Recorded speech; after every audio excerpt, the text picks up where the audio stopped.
No, Carol, you're right. There's a huge market for mobile and like online streaming services geared towards millennials. There's a huge gap that's not being filled by the major players. Sebastian, is that for me? Oh, it's my mail-in general election ballot. Carol, did you get the SSN numbers for my, Ancestry.com for my dead relatives? Great. Is the copier still broken?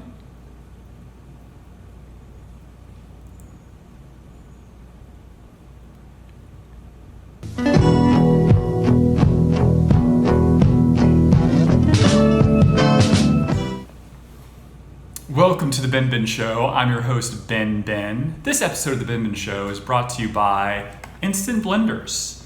Instant Blenders. Look how it goes.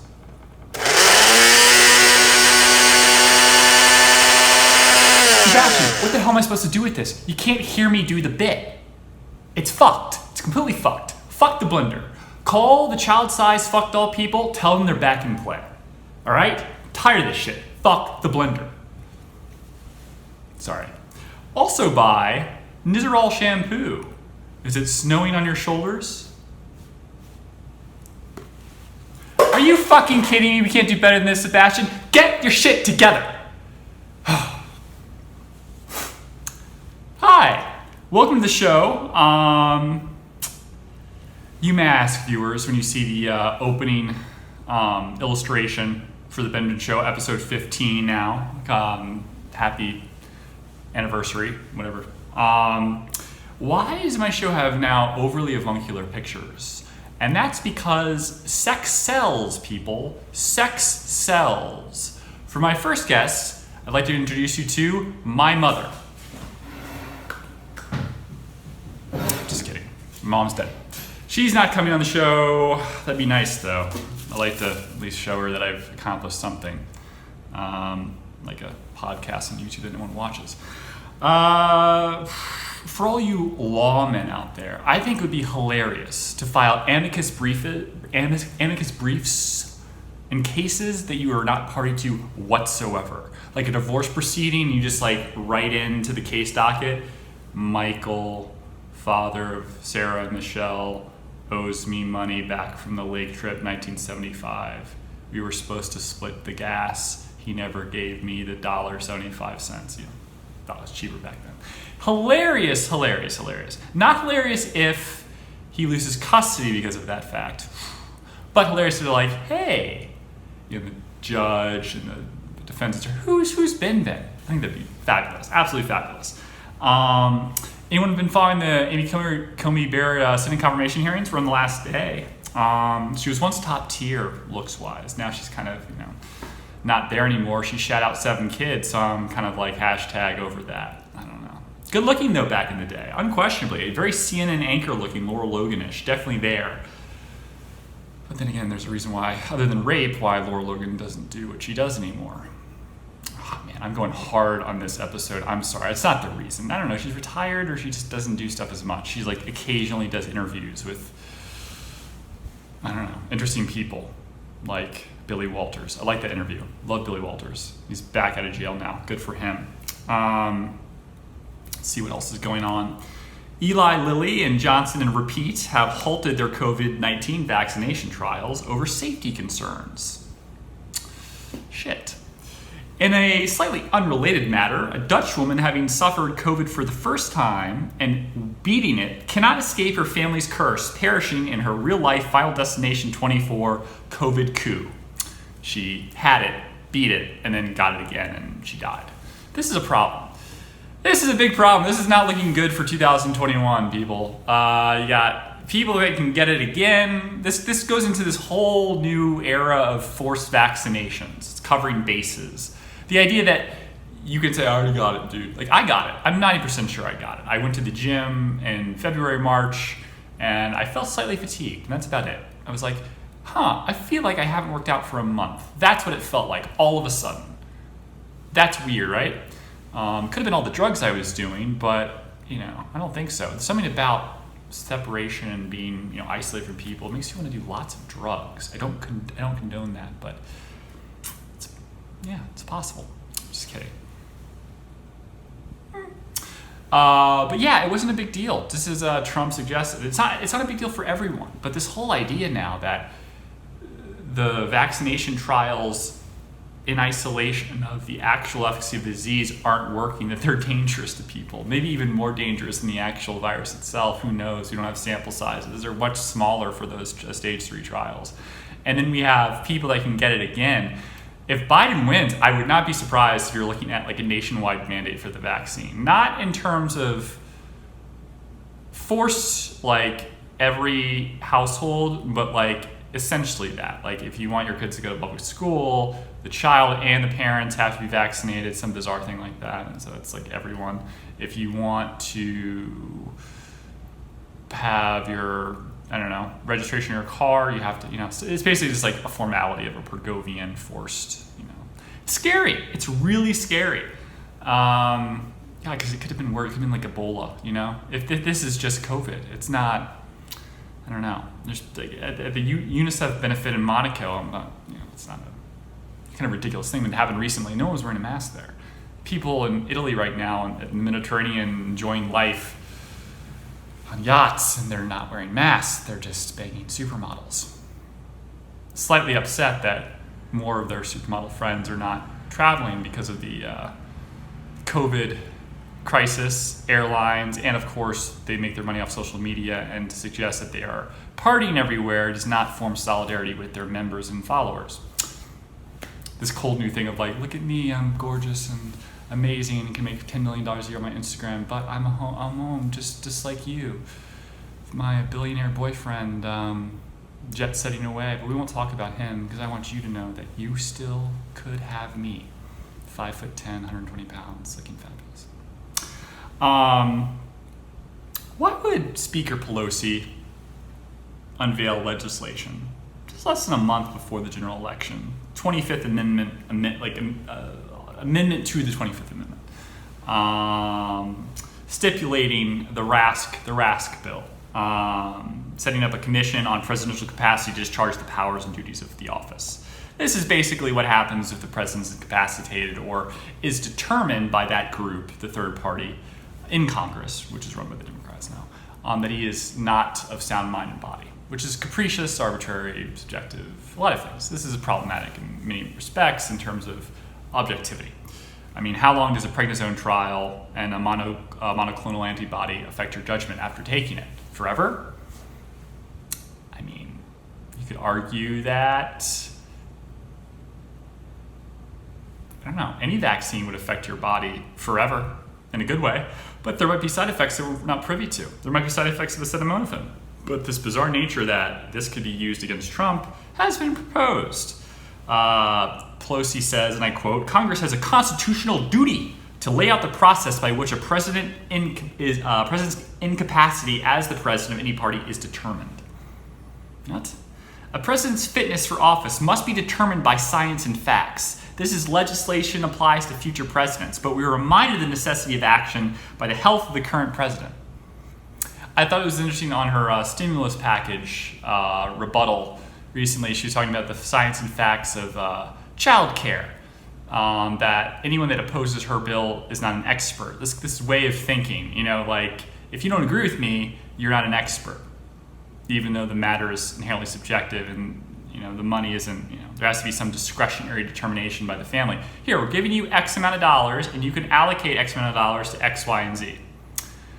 No, we want, these things are complicated, but the idea that science is on one side and stupidity and ignorance is on the other is this constant game that Republicans don't play but Democrats do, and it really wins over the hearts and minds of the everyday person, me included. I think it does play into effect, like this is a serious crisis, at least in terms of our response to it. We have created a crisis, and as such, we have to respond if we're going to play this game and shut things down and make things difficult. We have to help the United citizens of this country, unquestionably. Tangentially, this is a Sills suit of Wall Street. I love the juxtaposition of everyday people and then what I'm talking about right now. It's custom made. I'm 6'6", as you can tell, tall. So I have to have my suits custom made. And I like it. It's blue stripe, and Delmonico's Steakhouse scene with Charlie Sheen and Michael Douglas. Gordon Gekko's character tells Charlie Sheen's character, who I can't recall, Buck, Ben, I don't know. Go to Morty Sills, Tom Gordon Gekko sent you. That's actually a real suiting bespoke outfit. So they made this one. This is a year or two old. This tie, which is mildly wrinkled at the top, but I feel like a dark tie was appropriate with this jacket. I felt like I have a lot of springy things, and then stuff that's way dark, like clubbing, like black suits, like I'm an Uber driver. I just like them. A la page, black tie, black. Very French or German New Wave, but I dig it. I think it looks good on me, even though it's not classic in any sense, shape, or form. Anyways, this is by Dan. Dan is a shirt maker that also makes custom ties and stuff like that are off the Piazza di Spagna in Rome. If you're ever there, I just highly suggest it. This is like one of those companies back in the day. The original Gucci store was just a store, not far from there. They were, I think, mentioned in Patricia Highsmith's The Talented Mr. Ripley, if you're a fan of that piece. I'm a fan of the movie more so than the Patricia Highsmith version, because the Patricia Highsmith version is very, doesn't allow for a lot of banking of shots. It's very straightforward and it's almost too on the nose, unfortunately, in terms of dramatic effect. Moving on. So yeah, suiting, I think it's important for gentlemen. I think it helps. I'm wearing suits this month primarily for the presidential elections, not to espouse any sense of ostentatious posterity or, I don't know. I think young people in general should wear suits more. I will say the world's more lackadaisical, but wearing suits doesn't hurt. I think it makes you look good, especially if you're not that good looking. It makes you look a little bit better. No? Hi. Supermodels? Hi. It's the BenBen. So, yeah. I think that this bullshit commission is kind of weird. Trump has a weird take on it, though. His Twitter comments to Nancy were, "Crazy Nancy is looking at the 25th Amendment in order to replace Joe Biden with Kamala Harris. The Dems want that to happen fast because Sleepy Joe is out of it." Wouldn't that be funny if Joe wins and within the first 6 months, you've already mentioned that Joe's only going to run one term. He said it himself. But if it happens sooner than that, so that in the next election, 3.5 years, later, it's a black woman running against a Republican. And this is the fun game. We might have to adopt their play of trying to play this race game and run with like a Asian woman or something that's conservative. I'm libertarian, but I mean, I just, this game the Democrats play, it's not really my cup of tea. It's kind of gross. I think inherently racist. By way Malcolm X described it, like the Dick Cavett show in the 70s. It's just like playing up race and manipulating people of color to take advantage of their vote. It's not really they're in their best interest. That if you really think that way, that politicians are inherently civil servants and not self-serving, I think you're an idiot, whether you're Republican or Democrat. And so if the Democrats constantly espouse ideas of, racial prejudice and blah, blah, blah, blah, everything is because of this, that, and the other, these parochial, narrow-minded variables of superficialities, while at the same time praising everyone for having these traits as being amazing for just being that. You're transgender, that's what you are. It's the most important thing about you. I think that's really dangerous and that's fucked up and manipulative. And if there's a panoply of politicians within each party that are self-serving and only say things for themselves, if you're saying that type of shit, that rhetoric, I think you have a big problem and you should be ashamed of yourself. And unfortunately, that party line is adopted by just about every Democrat. And whether they truly believe it or not doesn't matter. The fact that they espouse it to their voting blocks, to their constituents and their demographics is fucked up. It's more racist than anything Republicans could possibly do. Yeah. I, for one, on this issue of the 25th Amendment, believe that the polls and everything else, stuff like this, is designed to dissuade voters from voting for Trump. This whole idea of antithetical McDonald's 100 billion burgers sold, so you should have one. You encourage people to choose the winner. If Trump is up 14 points in the polls, why would you vote for him? Or why would you vote against him? If he's down 14 points in the polls, why would you vote for him? You're voting for a loser. Don't do that. You're just a loser. It suggests, it affirms a confirmation bias that your vote is meaningless, so why bother? That only works if Biden's actually winning. The other side of that is if the gap starts to narrow and Republicans just by nature vote later on, closer towards the election, less mail-in ballots, more at the polls, you're doing yourself a disservice because you're going to have the same outcome as in 2016, where these millennials come out of nowhere, complain, oh, hey, why didn't we win? Cry, I don't get it. I'm like, well, what, did you vote? No. I protested. I was at the rallies. Yeah, that's great. It doesn't serve you anything. Go vote. I don't care who you vote for. Just do it. This problem of like not voting, of like expelling all your energy up until the point where you actually have to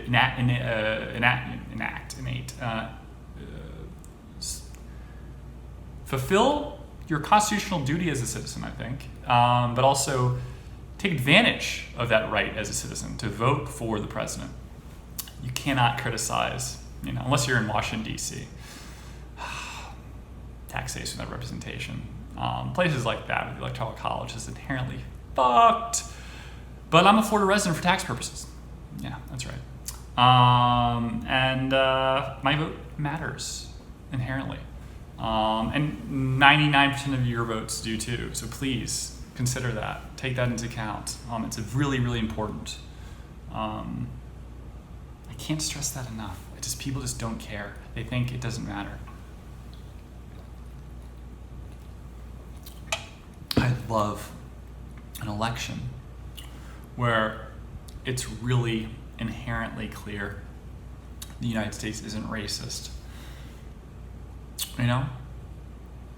Popular vote goes to Trump, popular vote goes to Biden, whatever. But it would be interesting. Popular vote goes to Trump and he wins the Electoral College. Everyone's racist. The racists came out of nowhere to vote against Kamala Harris, right? In her first run, was it governor of California or something like that? She failed, and then or running, I guess, for president, and the Democratic, leading up to the primaries, Democratic primaries. But then they voted for a black president right before her and Obama. They just weren't ready for a woman who's black. I just want this all to end. I want the Electoral College nonsense, which is supposed to protect against demagoguery, to end. I'd love Trump to win the popular and the Electoral College, just be done with this stuff and just move on. Boom. He's automatically a lame duck president because it's over. You don't have to deal with Trump anymore. I don't think that Ivanka is going to be a great transition. I don't think Kushner will be either, although the first Jewish president, it's not such a bad idea. But I endorse Daniel Littman of Politico. I think he's great. Wonderful friend of mine. And I'm voting for Daniel Littman when he runs for president, which I think he will. I don't know. Congratulations to Rafael Nadal for winning the 2020 French Open with literally no fans in the crowd. Thank you very much, sir, for tying Roger Federer's Grand Slam count and ruining my childhood dream of Federer being absolutely insurmountable, abominable. Thank you, you Majorcan monster motherfucker. Nancy, pass the stimulus. Just pass it. Fuck child daycare. There are tons of people out there. You have this bizarre situation where eviction moratoriums are being pushed, but then people aren't going to be able to apply to new apartments and things of that sort and get rent because they don't have any money, their credit's gone to shit, and they have a bad background. Give them money. Give people a chance. 2021, in terms of the credit crunch, JP Morgan put aside, $18 billion again this quarter. They have $36 billion to the side for the second quarter 2021 for a credit crisis. Defaults are coming. I'm telling you, the equity markets and the debt credit markets are completely moved sideways. Primary markets are in danger. The ETFs are not showcasing that. We have a huge problem. Huge problem. It's an issue. Just cut the shit, Nancy. Really, cut the shit. It's a big problem. I don't know. It's just like, I just don't see what else you're doing. I don't see the point of what you're doing. I think this bipartisan politics nonsense is just, oh my God, it's so, like, each day you push back the stimulus package for people around this country that really need it. It's crazy. To what end? Why are you doing that? To get child daycare benefits or some nonsense? It doesn't have to be the final thing. Get some money in people's hands now. This finality of everything. Oh, it's so weird. They need child daycare credits. I'm double fisting Coke Zero and bang. A woman was on with Wolf Blitzer the other day. Could not stand her. She sounded like a crazy person. Oh my gosh. She's accusing Wolf Blitzer of not being, a team player and that he's uneducated, doesn't know what he's talking about. She's talking about like social scientists relating to like child formula and stuff. It's so weird. Like, dude, what are you talking about? How about discretionary income? How about you give people retroactive unemployment and the stimulus check, and they decide what they want to do with the fucking money? Not this like, oh, and we give them more money that's specifically allocated towards. Come on. Give people the right to make their own choices. It's the thing I don't like about the Democrats. They don't do that. People are smart. You don't need to tell us, hey, stay inside your fucking house. Go fuck yourself. Maybe I want to go off-roading. Maybe I want to pick up 3 22-year-old Russian girls that are 5'10" from a yacht that I don't own and tell them that their boss is slash owner has asked me to take them somewhere, but that's not true, and give them ecstasy. And again, it's not true, but that's my choice. Okay? Also, I am 6'6". I am a tall drink of water. I do look good in suits. I mean, come on, is it that crazy? It can happen. Nah, I'm not gonna go there. But yeah, I mean, this weird way that we talk in this country, that we're narrowing things down in terms of language and free thinking. Amy Coney Barrett was, and I'm going to mention this, even though she's a shrew now, she's not top tier ass anymore. Just going to mention that Hawaiian senator or whatever that always asks Senate confirmees whether they've sexually assaulted someone. She asks Amy that as well. Perfectly reasonable. Let's not be sexist.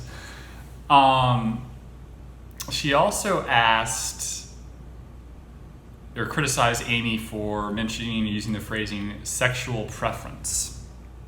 I'm sorry, but come on. It's not a suggestion in generalities that people's sexual orientation is a choice. It doesn't necessarily mean that. Sometimes it is a choice.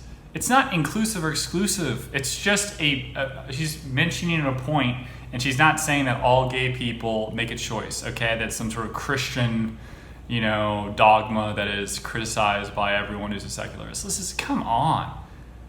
It's such a gross thing to make your career out of stuff like that. Like, that's what you are. You're this like spokesperson for something that you're not even part of that group. You're just like an ancillary figure. It's so vile. It's like, you have young people that are trying to make it in Hollywood and entertainment that are like have to like put up the black screen on their Instagram and whatever. They say vote for Biden. If you don't, you're a racist. They say things like this because their art form and what they choose to do for a living in terms of expressing themselves as a thespian or whatever is dependent upon them playing that game because the gatekeepers require it. That's fucked up. God, it's really a terrible situation. There is no real like conservative outlet for free thinking like that doesn't involve the political, slants either. It's just not as, you don't have to play this game of like selling, like pushing propaganda. There's just not some medium. I wish Peter Thiel or someone did something like this. Like, hey, here on this platform, you don't have to do that. You just, you can become successful. You want to throttle you down in terms of your ability. And we think that you're talented, we're going to push you. And you don't have to push any of our agenda. We have Candace Owens for that. We have Tucker Carlson for that. And, there's no need to push this like New World Order. That'd be nice, wouldn't it? Because you can still monetize and take advantage of people's art forms financially for yourself in selfish ways that are, it's part of capitalism. This is the way the game's played. But it's really hard to see that artists have to be careful about what they say. Bill Burr has said in the past, he's on stage like censoring himself. And he's like, I shouldn't have said that. Fuck, I shouldn't have said that. That might cost me a show. And it's like, fuck. Of course, that show, monetarily speaking, could be $50,000 to $500,000. Who knows? It could be 10 to $500,000, depending on in what context. It's a Netflix special. It's at an auditorium. Or it's like over 3 days at a casino. Cha-ching. I remember Artie Lang talking about how he blew like $120,000 for a couple shows in Vegas in the same weekend on like coke, strippers, and I guess alcohol, but it's usually free. Dude, just be free, man. Just let people do what they want to do. God, the sense of control is so vile. There is a Harvard MBA behind every one of these motherfuckers that's an artist, working at CAA and blah, blah, blah, blah. And then you have people that are beyond that are like deep money, that are so interested in pushing some, ideology, they're willing to even lose money just to push the propaganda model. And studios will take it. Might risk their own bucks. It's messed up, man. It's like terraforming. It's like social re-engineering. It's like why there's more young people now that think the same and are more like one-sided in their thinking than ever before. I think technology has hurt young people as well. I keep talking about that. I don't really want to get into it, but it's true. The idea that we are going to a place where people are going to vote on Twitter or something like an app. Can I just like click select all Democrat? Good. Hey babe, do you want to give me a... No. I'll do the dishes? Alright. It's just, I don't know. It's just not...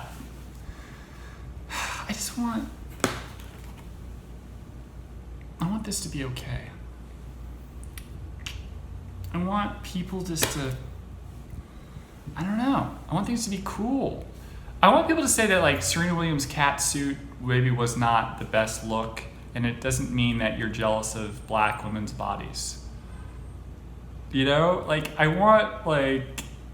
want people to be fallible subjectively without being criticized at some core value level that they're somehow like haven't learned something about humanity or something. I want people just to have opinions without being like destroyed, that their careers taken away from them. I want people just to be able to like express themselves without fear of reprisal.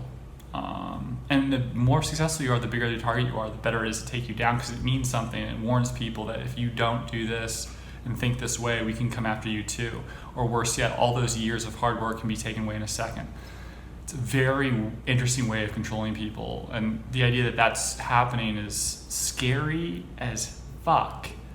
And the fact that you have someone like Trump who isn't playing that game, because I've always felt the Republican Party will have to like start becoming more moderate and tilting towards the left to appease the way the game is structured now with race relations and politics, that he would be part of that game too, or that his constituents, he's not. You can say what you will about his posturing, his comportment, whether it's presidential. I don't care about stuff like that. I care about substance. I care about satin Charvet pocket squares and Italian ties. I care about substance. I care about, legs that go from here to next Sunday. I care about substance, people. It's important. It's so vital that we look at a society as someone like Donald Trump and say, you know what? I think I hate him, but he's not my type of guy. But you know what? That motherfucker isn't a moron. He's not an idiot. You can't be an idiot and keep getting it right.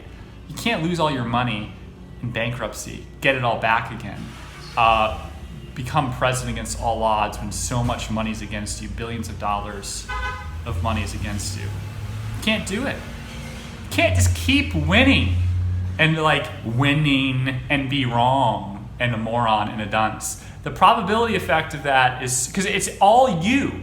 No one cares about you. No one's pushing you. Your agenda is not backed by Wall Street. You know, they don't give a fuck. It's just like when you just fall, it's like your Kramer from Seinfeld fall like ass first into money constantly. Like, it's just not the way it is, man. So he's not an idiot. We just appreciate that like a dude's not an idiot. Kamala Harris isn't the brightest bulb in the tanning bed. We learned that in the vice presidential debate. Yeah, she's not. She seems like a great person to have still shots and like take pictures with, get a soundbite from, but when it comes to substance, it just goes back to the same Democratic rhetoric of racism this, racism that, despite her putting away African Americans for smoking marijuana in California, more than any other state in the country, marijuana conventions while she was positioned there as a district attorney general. Denying DNA evidence in capital murder cases with minority defendants. Just saying, you know, you're a prosecutor. You don't lose notches on your belt for appeals that are overturning the original verdict. You don't want that, man. You don't want that, right? No one does. But then you run for president and you spin it. Dude.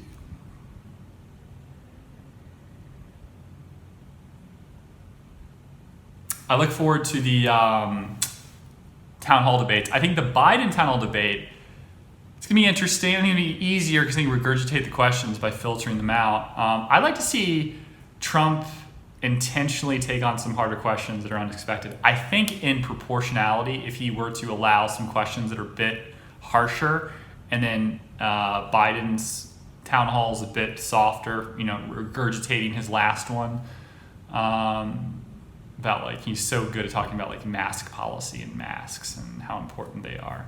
Oh my God. Will Trump wear a mask tomorrow night? Thursday night? I don't know. This actually might air on Thursday just because it takes forever to upload this to bloody YouTube. I tell you what, you get close to an hour on this mofo, it's terrible. I don't know why they do that. What is the deal? I just don't like it. Fix that. I'm plugged in, you know, I'm not using Wi-Fi. It just doesn't work that way.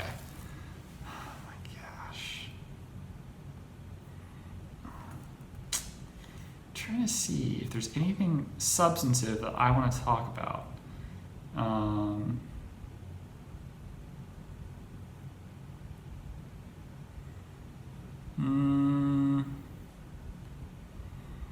Boring company Elon Musk, underground tunnels. I think that's dynamite.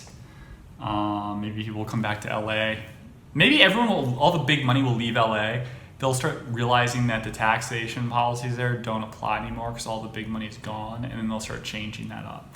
That'd be something, because there's a huge gap there between like the rich, middle class there is slowly falling to just being poor. And as the rich people leave, those tax policies start losing efficacy. Maybe that'd be nice. I don't know. Might not be the worst time in the world the next 5 years when people are leaving to start buying property and see if it like inverts. There's a little trough, go back up. Maybe not a bad idea.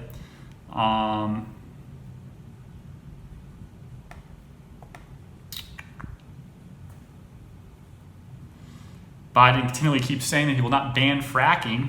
I don't know, he's mentioned in the past over and over again. I love the random models that are like the print work models that are in the side slots on like different websites, like earn your MBA here online, and it's just generic, it's not an actual company. I always wonder if I could look up who that is and be like, where are you from? What do you do now? Who are you married to? Like, how does that work? You still do stuff like Sears catalog shit, you know? Do you do like, it's the kind of girl that kind of could do like Brooks Brothers, like classically good looking. I see girls on YouTube that are, you know, like they're not supermodels. Their followers suggest that they might be, but supermodels doesn't really mean anything. It doesn't imply that you're better looking or something. It's just a marketing term. But the classically beautiful women, like the Anna Karinas, the Francois Hardy look, some of them just like, no one like likes that look. I think it's interesting. I'm like, And whatever happened to people liking like the Audrey Hepburn type? You know, it's weird. It's interesting. I'm such a big fan. How do I? You know, bam. Kelsey, yeah, lovely, 5'10", gorgeous. Love that look. It's my type of girl. My Kelsey bear, beautiful. I don't know. I'm not a big fan of the precept that ass and titties is the name of the game. I don't know. I think it doesn't like age well. I think it's sexist to say, perhaps, but I don't know. I don't think being muscular and huge, like bodybuilding for men, necessarily ages well. I think it makes you look dumber and kind of more of a brute in social terms, less intelligent, and that's bias in of itself. But the more appendages that are pushing outward, they're convex, gravity starts to hurt those things. So I don't know. I think like tighter ass, compact titties, it just kind of like if you look at the fake boobs of like Victoria Beckham, that just are like rigidly hard. If she turns to the left, they're still pointing that way. That's how hard that ages well. I think so. Anyways, and also, by the way, girls with the lips, the dude, like less is more. The doctors believe in fucking that shit up. I don't even know what to say anymore. Like that's again, what are you doing? It's awful. Come on, stop it. This is the problem. Plastic surgery is a big problem. You go to a head doctor that specializes in pinning ears back. Brad Pitt has ears pinned back, for example. He's gonna pin your fucking ears back, even if you don't need them. If you go to any doctor, they're just gonna do their specialty, so you need that. Even if they're worth a grain of salt, it's like, they see something. I had surgery on my face. I had to take ear cartilage because of nerve damage. I had 6 surgeries. The compressed bones here, and here. It went through my nose. They made my nose like 3 times as big at one point, just to like fix and decompress, thinking it was like a cartilage issue because of the fracture I had. It was like my eye socket here, and my nose went off. None of that worked. And the funny thing is, the side effect, when I wear earplugs now, when I go running, they just fall out. So much ear cartilage is gone. But my ears are going to end up like being funny as I get older. They're going to be like this is going to stick out, and this is going to stick. Yeah, I'm going to see the ear pin back guy. It's okay. I just don't want to look like a fucking cartoon character, as if I don't already kind of look a little goofy. God, can you imagine? I was this height in high school, 6'6", 160 pounds. 160. Thank you, Adderall. Another wonderful thing to give to your kids. My God. Meth is illegal, but give your kids amphetamine salts so they can go to Harvard or Georgetown. Thank you. I mean, what's the fucking difference, man? And like, just let me just be honest. Any of you guys ever have that? Like, you took it when you were really young, like middle school, high school, whatever, and like they gave you too much, probably because in class your neck was twitching. Like, you could feel like dopamine serotonin, some adrenaline just floating down your neck, that it was just like, hey, Cindy, do you want to go to prom with me? Like the guy from Mo Money, More Problems, where this movie's called Mo Money, like, we think you would be an excellent candidate to get Sterling Cooper. I mixed the, Mad Men, and then like Damon Wayans' character just like copies the guy, like, thank you, I can't wait to work with you. It's felt like that sometimes. It's awful, man. Dude, it's terrible. I don't dig it. What are we doing to our children? Trump and Biden, what are they on now? Trump has, Sudafed, epinephrine, Adderall, allegedly there's been prescriptions floating around. Old ones going back to the 80s, like Dexedrine, the primary chemical compound in amphetamine. Biden probably talked to Elon Musk, has Neuralink ready to go for like the final debate. It's already in there. Like, what's that? Oh, surely. The pyramidal tracts are a complex form of upper motor neurons that separate the lower ganglia from reticular formation. Back to you, Trump. Fuck boy. It's just like, the future of doping for getting ahead, like analyzing problems and like processing skills, is going to be so weird. It's right on the cusp of everything, right on the cusp of this singularity where we have to merge with machines. It'd be very interesting if we, in fact, living today, we are a simulation of what we were. That this is like almost like a world that's on reboot, like the Matrix, and it's we chose to go into the system and play this game because I don't know quite why we did it. To be eternal, I don't know. Great question, but like, what if like the whole history of the Earth and our perception of the universe is all just a facade within one storyline that we can repeat as we would? Like, what if the current people existing today are in fact the only people that end up existing? That what we think of as history and people remembering so-and-so back in the day is all part of the same false storyline. Like dinosaurs is not actually, it's not existence within the framework of the story. Our great-great-great-grandfather, in fact, never existed. You know what I mean? Like, what if that? That would be interesting. Or if the time frame was longer and they all were included in it. And what if like we could go back, like after I'm done on this earth in this version of myself, I could take up a 1920s version of me. I could even choose to reenact this exact life from inception and try it again in different ways. That would be cool, like a video game. I suppose the only way that works is if you unlock like levels where you still have the blinders on about your past lives, but like you getting access to additional information and see if that helps you along to a better version of your reality. Alan Watts talks about that. He's like, what if when you die you wake up and like your previous lives and existence were just the best, like supermodels and yachts, and you think it's old. You want to like lose things, you want to feel strife, you want because like if what Elon Musk says about the simulation is accurate, the substrate is inherently boring. What if that is boring is an indistinct term? It's not it's more complicated than that. It's perfect. Perfection and bliss is an opiate that is if you're all seeing, all knowing, you take it more with a grain of salt than you do here. And the internal bliss is not something that maybe is completely desired. You want to like remind yourself of strife and learn things and keep coming back. Like everything that we worry about here in terms of money and like status and things like that, this don't apply in like the next place. So we come back here to learn as almost like a game. It's fun, but the judgments and everything here are such a small thing. Like how talented you are, like what you accomplished, what car you drive, who you did. You know what I mean? It's interesting. It'd be very, very interesting. And then here we are in a strange world where we are facing an enormous trade war with China. We have a virus that was sanctioned by their military, derived from corona strains of previous viruses with a respiratory adjustment, genetically modified in a lab,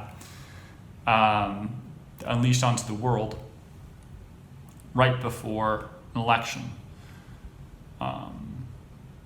We worry about a fat man with hair that might be woven into his scalp that likes to put his name on things, and then a man who might not remember his name on certain days and has to take meth to do so. And that's kind of our existence right now. If anyone's ever been on vacation long enough, you realize that living on the island is nice. But ignorance is not bliss. There's a part of you that wants purpose. And I think there has to be some of this like dealing with these real world things, this friction, in order to appreciate the beach in its entirety. And I think the one thing that social media and media in general, memes that seem to be designed for people with different ideologies that upset us, that really they might be designed specifically for us because we're more likely to click on them. The other people are more likely to say, of course, I agree with that completely. But we're the monetizing factor of that. We have to just like move away from all that. Like this is all silliness, and in the end, seems like it doesn't matter. Like if you take away Trump and Biden, we're moving towards socialism, whether we like it or not, through technology. There's no going back from that. There's no saving that. You can kid yourself all you want, but you can start to dilute the importance of this election pretty quickly. The one thing I'll say though, in terms of civil liberties in the United States, that'll be falling by the wayside faster with Biden as president. But in the end, no, I don't. I think this country's in trouble. The world's in trouble. This is what it is. There's a power grab going on. It's okay. It happens all the time. Fall of Western democracy has been going on since the 70s. 4 years makes no difference.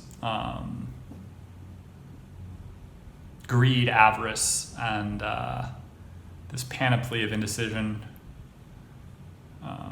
by the powers that be to throttle back the push for this kind of enslavement of people to technological advancement. In the end, it displaces them and makes the free market, free thinking, and the will-enabled bodies of the people that inhabit this earth less effectual and less important. Really calls into questions like the kind of cogs in the machine. I wanted to read this quote upon closing today by Noam Chomsky. I've had some heated discussions with him in the past and email exchanges. He's always, he has time for me. I think that's amazing. That's not trying to be ostentatious. It's true. He'll talk to you. I think anyone, if they put together something more cohesive and concise than this ramble for 46 minutes.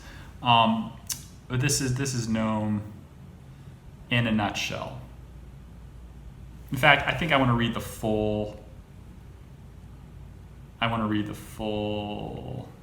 quote here. Hold on. I think this is just my dumbed down version.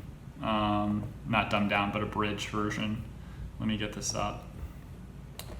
Noam Chomsky is a very liberal guy. He wrote a great book called People Who Rule the World. Who Rules the World? Great book. Manufacturing consent given apropos. But this is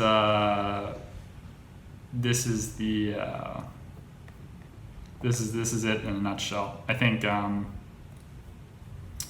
is from MIT.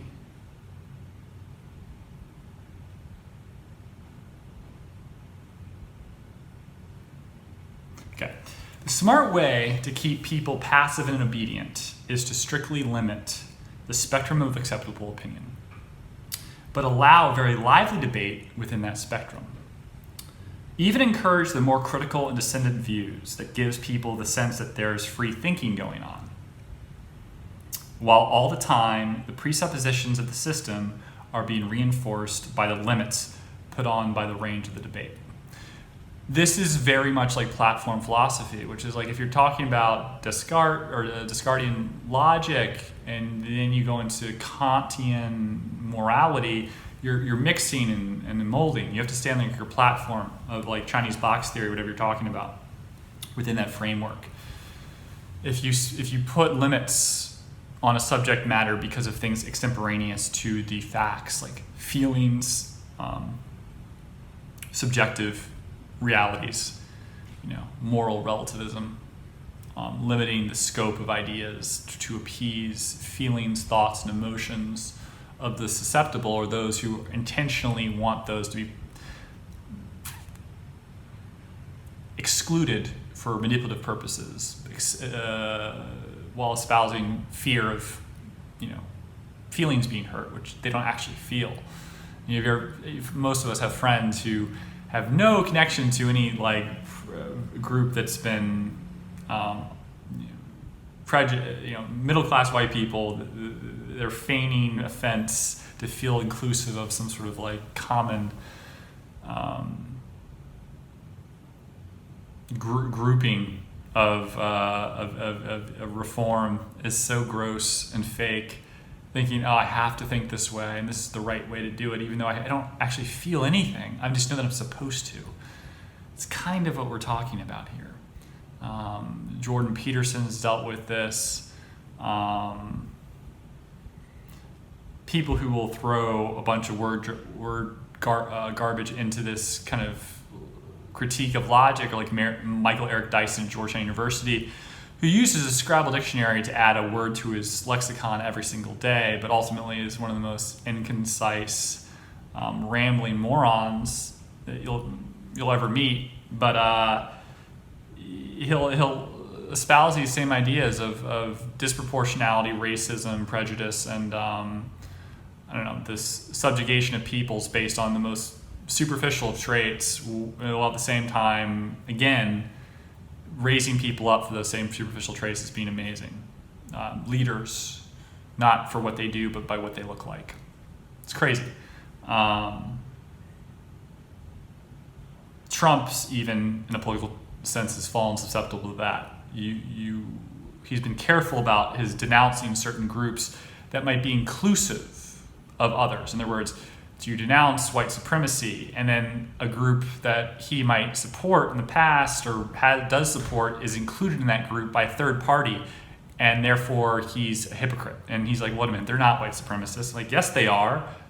You're an idiot. You don't. Like, so it's very dangerous, these games of wordplay. And this is why Kamala Harris's position in the fight VP debate was so dangerous, because she played her cards. She was ineffectual compared to Pence in terms of substance, but she played the emotional game, and the people she's trying to get to in that debate, to reach and to remind. If you just separate Pence's responses, as a lot of leftist outlets have, and just put all of her jargon into one video, she comes across as a great representative of the Democratic Party, just without substance, but without everything's relative. Without Pence's words and his rebuttals and his rejoinders, she looks way better.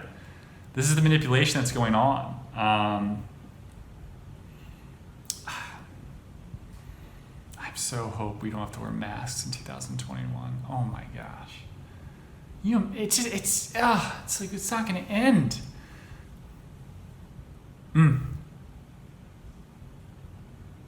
All right, everyone have a good day. I've shot my load, as they say. I don't know. I feel a little weird. We go for a walk, play some tennis, and look at Twilio and why the hell that company's worth $325 a share. Ridiculous. Growth, return on invested capital. That's what it is about, baby. That's what it's about. All right, see you later.